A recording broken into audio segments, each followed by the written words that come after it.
Hey guys, I was flying my quadcopter above Georgia Guidestones and found these crazy stains that look like blood. Very intriguing to watch because you don't see any stains from the ground at all. These stones look completely normal from the ground level, but from the top you can see a big splash of this. I don't know what you can make of it, but it does look like blood.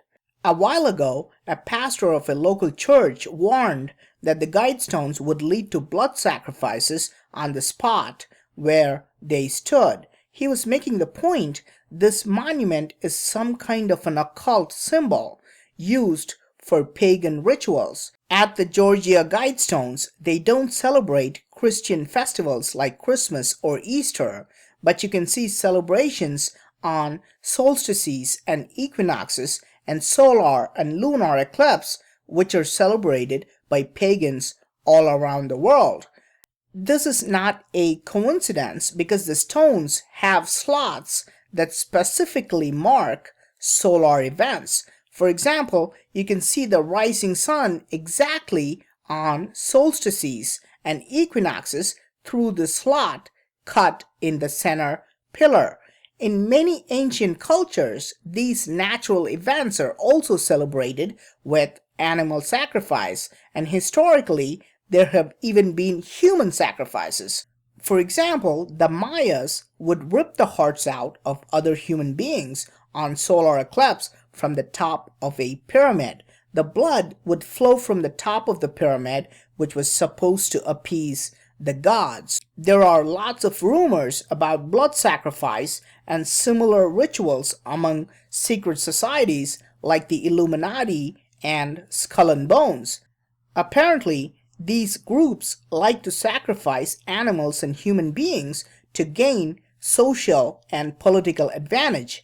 The Georgia Guidestones monument clearly shows it is fundamentally based on ancient pagan cultures. You can see writings in Egyptian hieroglyphs and Babylonian cuneiform, which have documented cases of blood sacrifice. Now, could this be a case of vandalism? Did somebody just throw a cup of, say, chicken blood from the ground?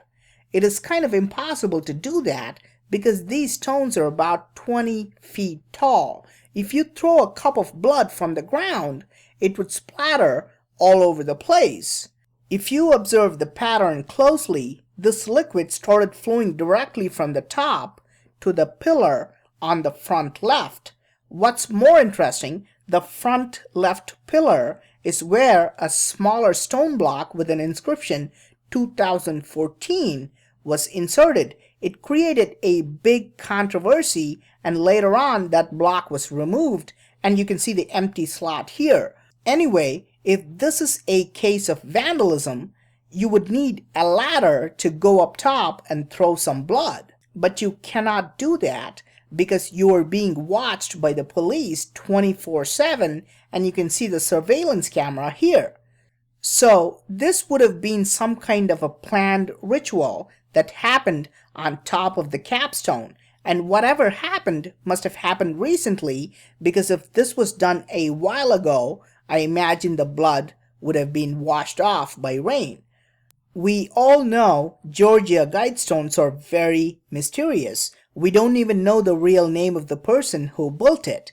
We know it was built by a secret society called Rosicrucians, and they tend to construct these strange structures all over the world.